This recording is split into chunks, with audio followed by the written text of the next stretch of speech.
The clanging of chains echoed louder than the executioner's footsteps. Penny kept her chin high, though her body trembled under the heavy shackles. She'd spent years bowing, begging, breaking herself just to be called sister, yet here she was, paraded like a criminal before the jeering crowd.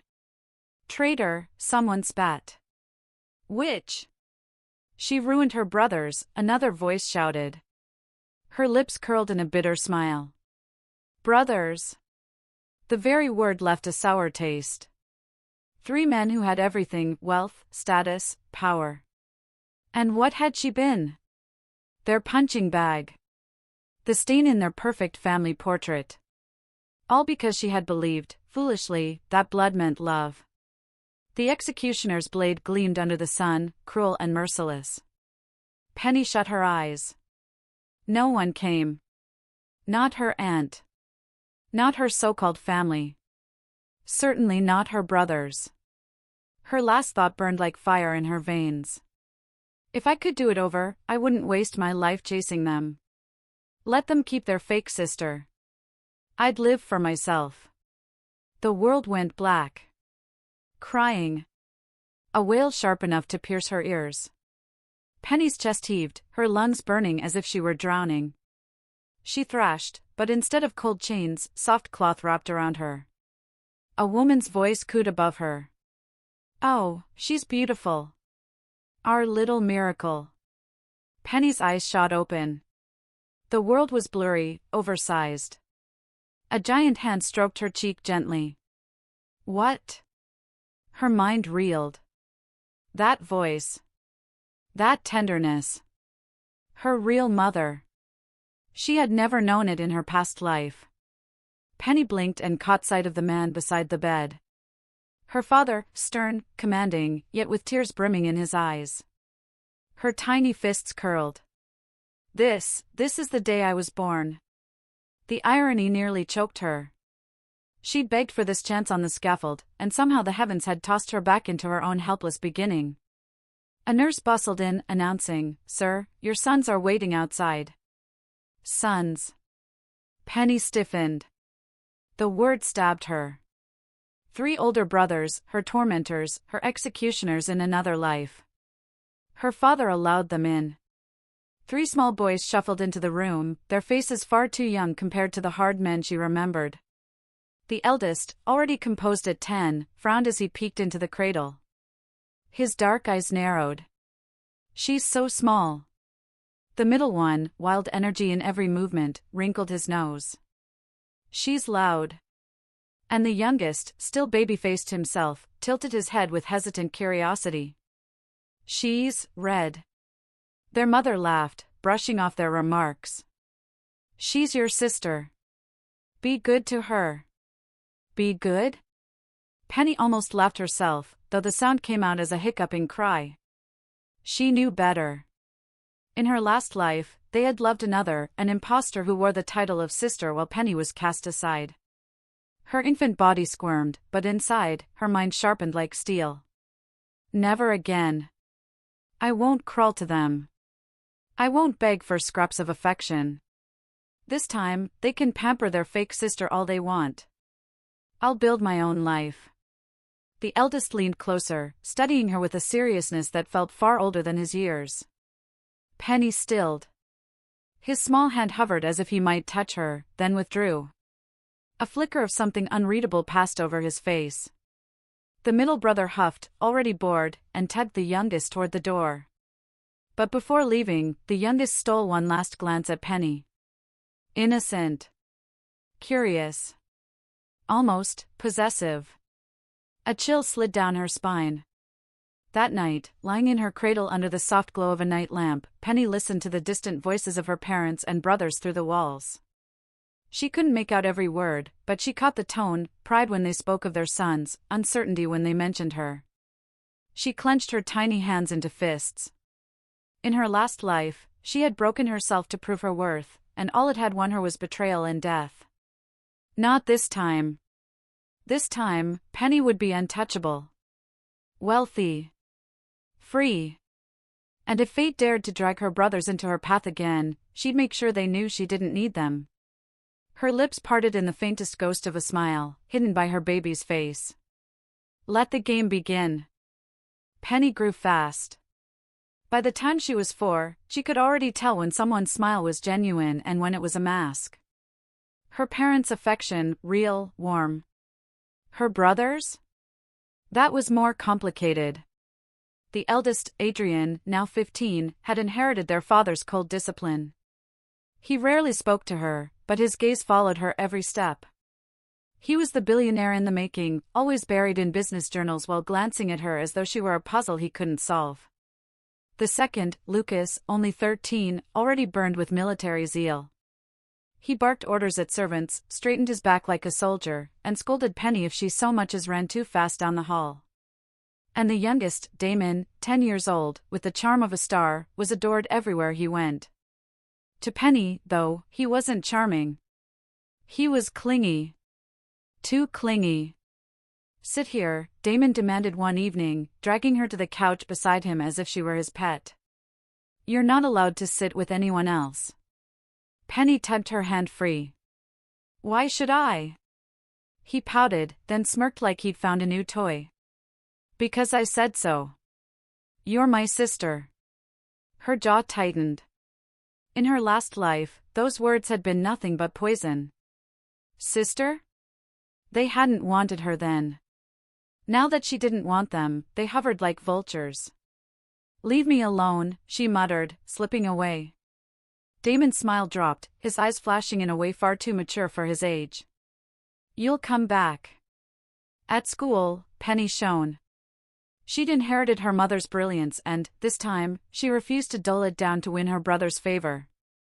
Top grades, first in competitions, praised by teachers, she gathered every medal, every certificate, like stepping stones to her freedom. But at home, it wasn't admiration she received. Who told you to join the debate team? Lucas's voice cracked with authority as he cornered her after dinner one night.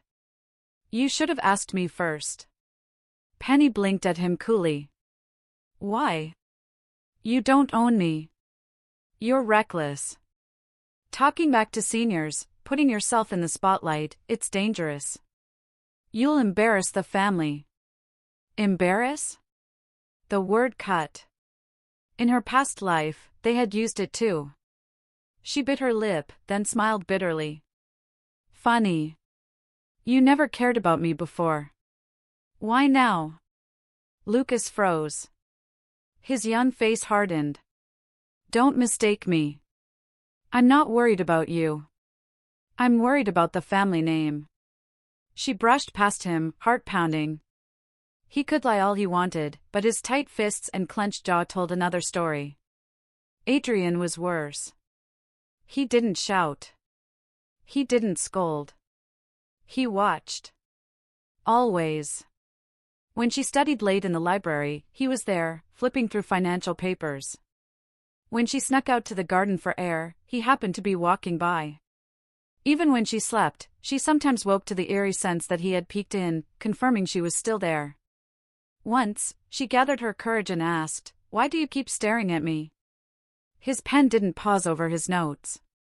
Making sure you don't make mistakes. Penny's lips twisted. You mean making sure I don't escape? The fake sister appeared around this time. A girl with a sugary smile, sweet manners, and the knack for wriggling into everyone's good graces. Penny watched as her brothers spoiled the imposter with candy, gifts, and laughter, the same way they had in her past life. But something was different this time. Whenever Penny walked into the room, conversations died. Their attention shifted. The fake sister pouted, tugging their sleeves, but their gazes followed her. You were gone for hours, Damon accused one afternoon, dragging Penny by the wrist. Where did you go? School club meeting. You didn't tell me. His grip tightened. I don't have to. He leaned down, their faces too close, his childish voice dripping with a tone she'd only ever heard in grown men. I don't like it when you hide from me. Penny's skin crawled. She shoved him away, heart thudding. This wasn't affection. This was possession. That night, as Penny lay awake, she clenched her fists beneath the covers. In her last life, she'd begged for scraps of love. Now, when she wanted nothing, her brothers circled her like predators guarding prey. She whispered into the dark, her voice fierce and trembling. I don't need you. Any of you. But deep down, a gnawing unease spread through her chest. Because for the first time, she realized something terrifying. They weren't planning to let her go. By 16, Penny had already built a reputation at her academy, untouchable grades, a sharp tongue, and an elegance that made teachers sigh in pride and rivals grind their teeth. She didn't chase her brothers. She didn't beg for their approval. Instead, she poured her energy into competitions, scholarships, and the small business she'd quietly started online, designing digital art and selling it to international buyers under a pseudonym. Money trickled in at first, then flooded. Enough to buy her own laptop, enough to build savings no one else knew about. At night, she would sit by her window, scrolling through orders while the city lights twinkled beyond the glass. Freedom was finally within reach. Or so she thought. You're distracted. Penny glanced up sharply. Adrian leaned against the doorway of her room, a book tucked under his arm, his presence filling the air like smoke. I'm studying, she said coolly. His gaze flicked to her laptop. That doesn't look like schoolwork. Her jaw tightened. You're spying again. He didn't even flinch. I'm protecting you. From what?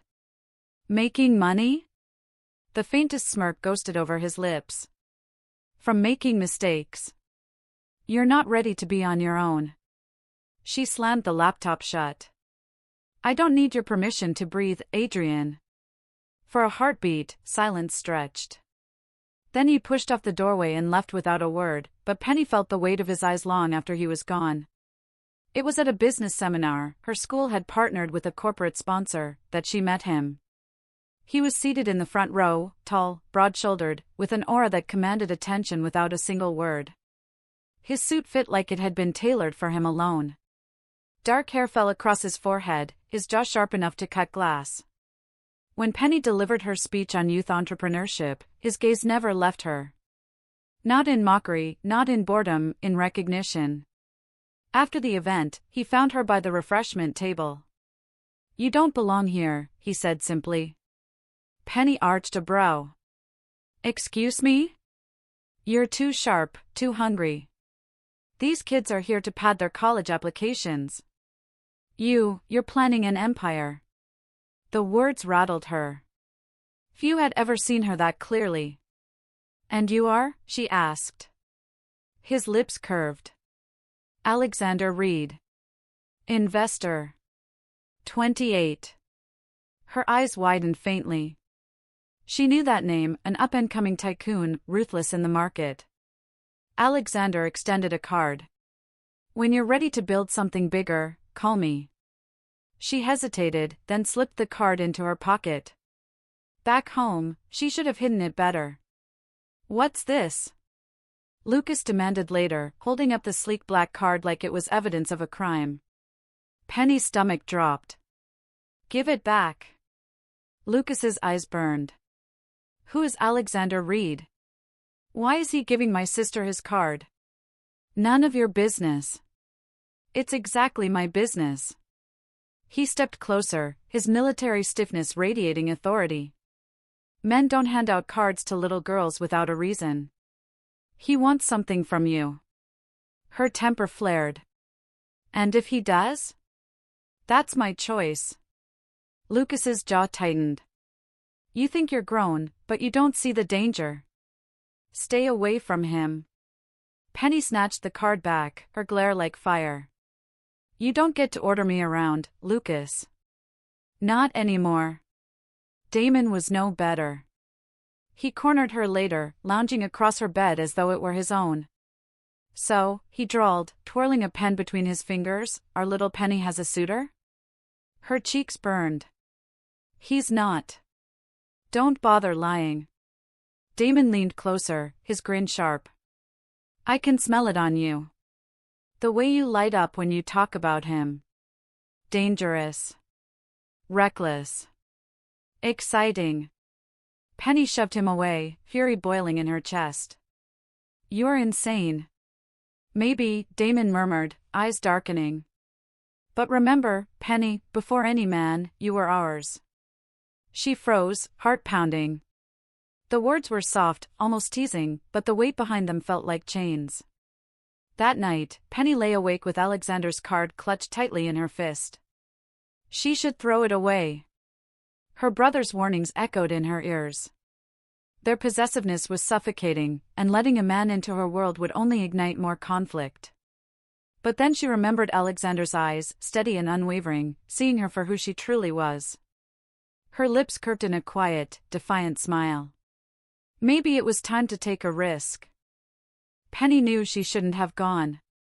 She told herself 100 times that meeting Alexander Reed outside of school functions was reckless, dangerous, and above all, bait for her brother's suspicions.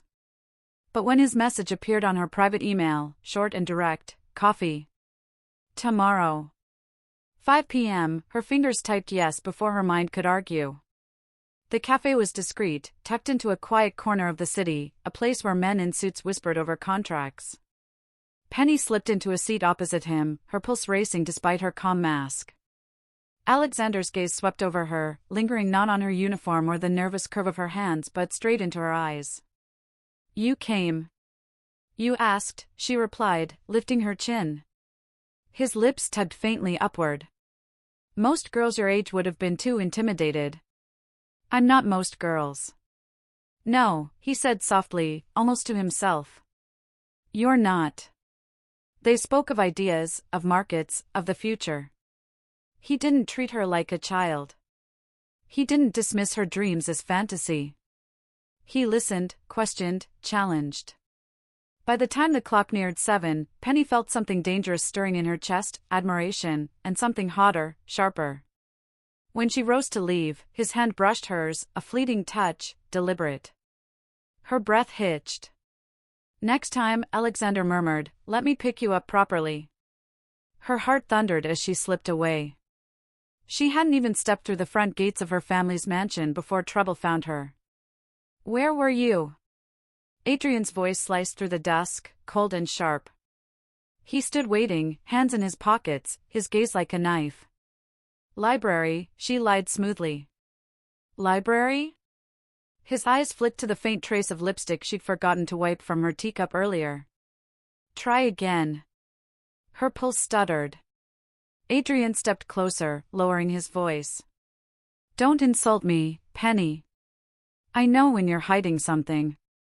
She glared back. "And what if I am?" "You don't control me." His jaw tightened, a muscle ticking. "You're naive if you think men won't use you. If you let someone get close, it will cost you." Us. Us. There it was again, family, obligation, suffocation. Penny turned on her heel before he could press further, but she felt his stare burn into her back all the way to her room. 2 days later, Damon ambushed her. Literally. He sprawled across her desk chair, spinning lazily when she opened the door. "So," he drawled, "word around town is Alexander Reed was spotted with a pretty schoolgirl."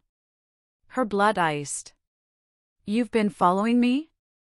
"Correction," he said with a grin. "I had you followed." Penny slammed the door shut behind her. "You're insane." "Protective," he corrected, standing in a smooth motion that brought him too close. His eyes glittered with amusement, but his voice dropped low, dangerous. "Do you know what kind of man he is? Ruthless. He'll eat you alive." Her throat tightened, but her spine stayed stiff.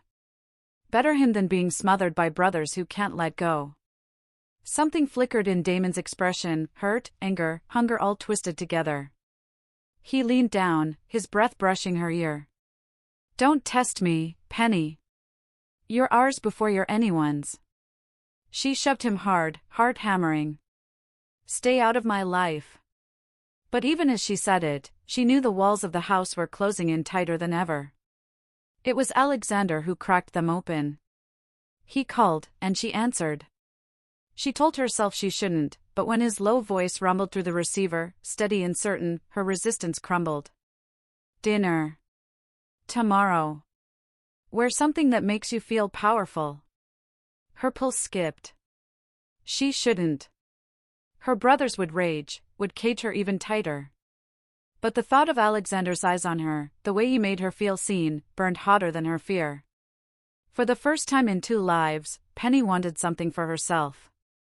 And she would take it. The restaurant Alexander chose wasn't ostentatious but elegant, dim lights, polished wood, and a view of the city skyline that glittered like spilled jewels. Penny wore a simple black dress she'd bought with her own money, modest yet sharp. She wanted to look like herself, not the doll her brothers always tried to mold. Alexander rose as she entered.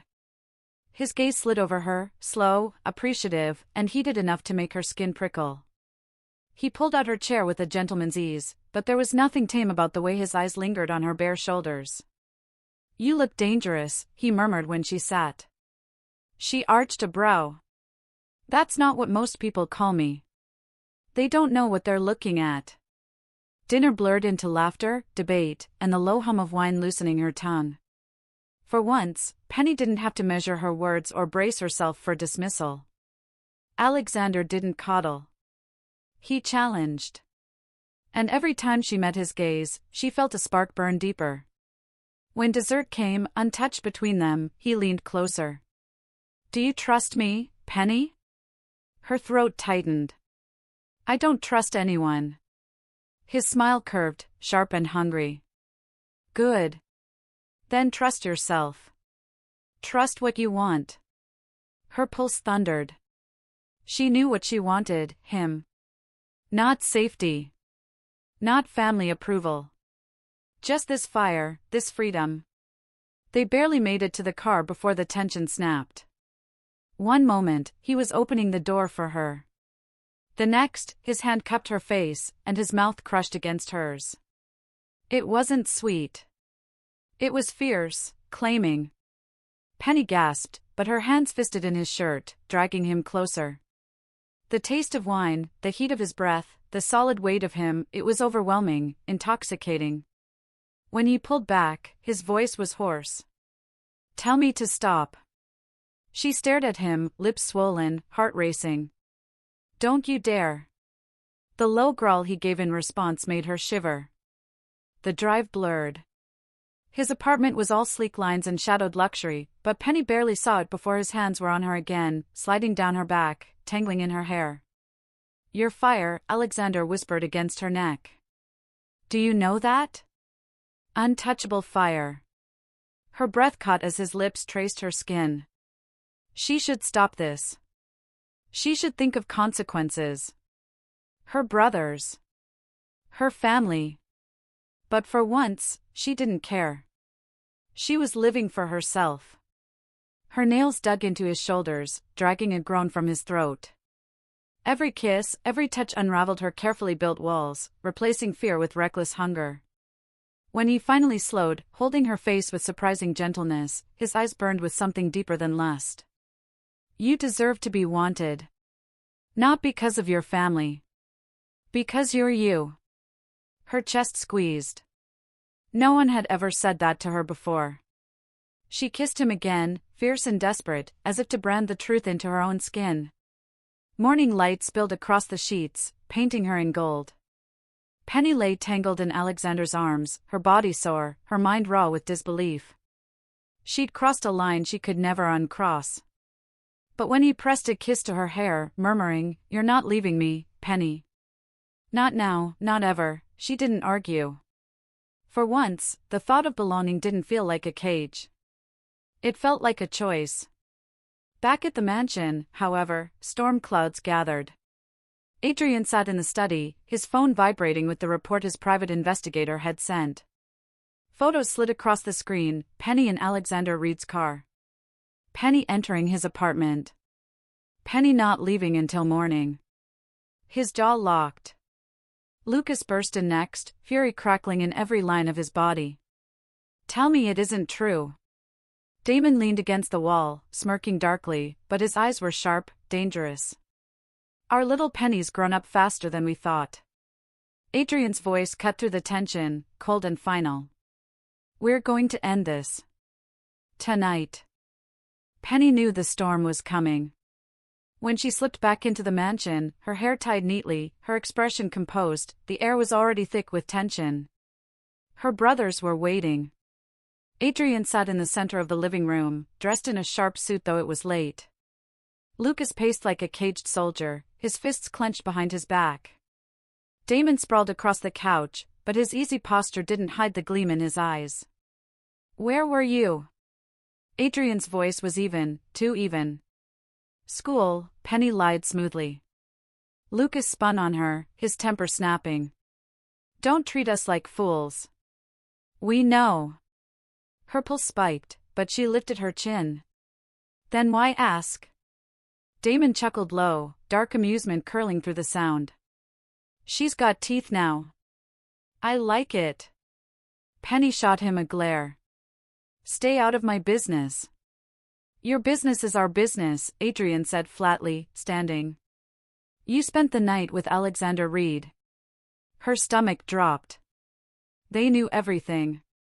Lucas's voice cracked like a whip. "Do you understand the danger? Men like him don't care about girls like you. He'll use you, discard you." "Stop." Her voice cut through the room, sharper than she intended. Her brothers froze, startled by the steel in her tone. "I'm not a child. I made a choice." Adrian's eyes darkened. "A mistake." "No," Penny said firmly. For once, it wasn't. The doorbell rang. The timing was too sharp, too cruel. Adrian's jaw tightened. "That will be him." Penny's heart lurched. "Alexander." Before she could move, Adrian gestured to a servant. The door opened, and there he was, towering, calm, his presence filling the entryway like a storm front. Alexander's gaze locked on Penny instantly, softening for only a breath before hardening into steel as he took in the scene. "I'll be taking her now." Lucas stepped forward, blocking his path. "You're not welcome here." Alexander didn't flinch. "She's not yours to guard." Damon laughed softly, rising from the couch. "That's where you're wrong. She's been ours from the beginning." Heat rose in Penny's chest. "Stop it," she snapped, stepping between them. "I don't belong to anyone. Not to you, not to him. I belong to myself." But Alexander's hand brushed her arm, grounding her. His voice was low, dangerous. "They don't deserve to say your name like that." Adrian's gaze narrowed. "You think you can protect her? From us?"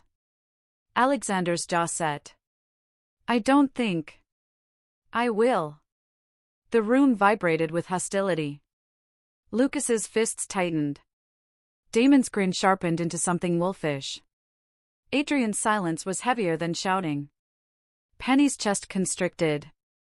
They would tear each other apart over her if she let this continue. "Enough," she cried, stepping forward. "I won't be caged again. If you want me to stay in this family, then let me live. If you can't, then I'll walk out that door with him and never look back." Her brother's eyes burned into her, each of them caught between fury and fear. For once, she didn't flinch. Later, in Alexander's car, Penny pressed her forehead to the cool glass, her hands trembling. "You shouldn't have come," she whispered. Alexander's hand covered hers, steady and warm. "I told you, I don't let go." Tears stung her eyes, hot and traitorous. "They'll come after us. They won't stop." His voice was calm, certain. "Then let them come. I'll stand against them. For you." She turned to him, searching his face. "Why?" His gaze held hers, unshakable. "Because you're mine, Penny. Not theirs. Not anyone's. Mine." The words sent a shiver through her, not fear this time, but something deep, consuming. For the first time, she didn't feel alone in the fight. Back in the mansion, Adrian poured himself a glass of whiskey, his hand tight around the crystal. Lucas stood stiff by the window, fury radiating from him. Damon lounged back, smirking, but his voice was edged with steel. She thinks she can escape us, he said softly. She's wrong. Adrian lifted his glass, his eyes cold. We'll remind her who she belongs to. The gala should have been harmless. Just another high society evening where Penny was paraded as the daughter while her brothers played their roles: Adrian, the calculating heir; Lucas, the dutiful soldier; Damon, the charming star. But Penny felt it the moment she entered, the weight of eyes, the tension buzzing in the air. She had walked into enemy ground. Penny. The sweet voice made her stomach twist.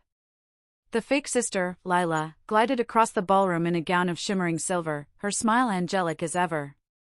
She clung to Adrian's arm, her eyes cutting toward Penny with sharp delight. You look tired, Lila cooed. Maybe you should sit this one out. You know, leave the family appearances to those who. Who what? Penny's voice was calm, her chin lifted. Belong? The word sliced between them. Lila's smile faltered for a fraction of a second before she recovered, turning back to Adrian with feigned innocence. See? She's picking fights again. Penny's brothers didn't reply. But their silence was worse than scolding, their gazes locked on Penny, dark, unreadable, as if trying to decide what to do with her. And then Alexander walked in. He cut through the crowd like a blade, every head turning toward him. His eyes found Penny instantly, softening for her and hardening when they shifted to her brothers. Adrian's jaw clenched. Lucas straightened, ready for war. Damon's smirk widened like he'd been waiting for this. Alexander didn't hesitate. He crossed the floor and offered Penny his hand. Dance with me. The ballroom went silent. Penny hesitated for only a breath before slipping her hand into his.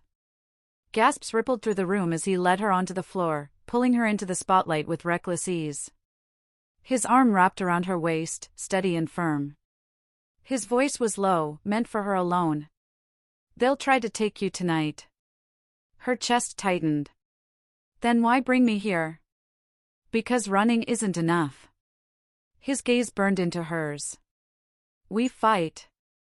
The orchestra swelled, drowning out her pounding heart.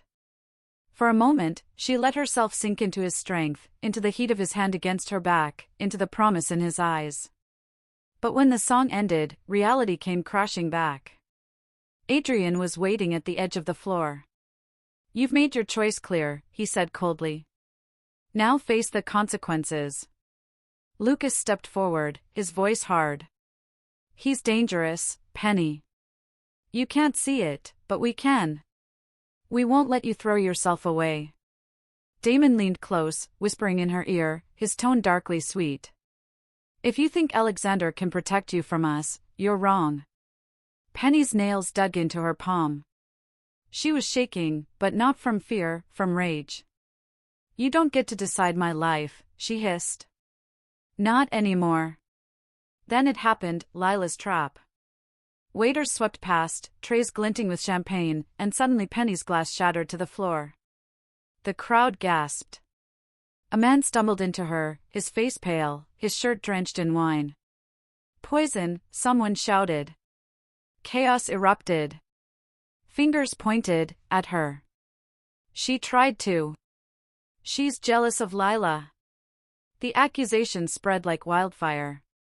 Penny froze, her throat locking as the nightmare of her past life came rushing back. Framed. Condemned.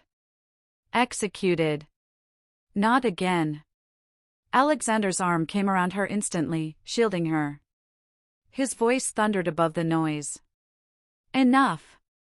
If anyone touches her, they answer to me. The room stilled at the raw authority in his tone.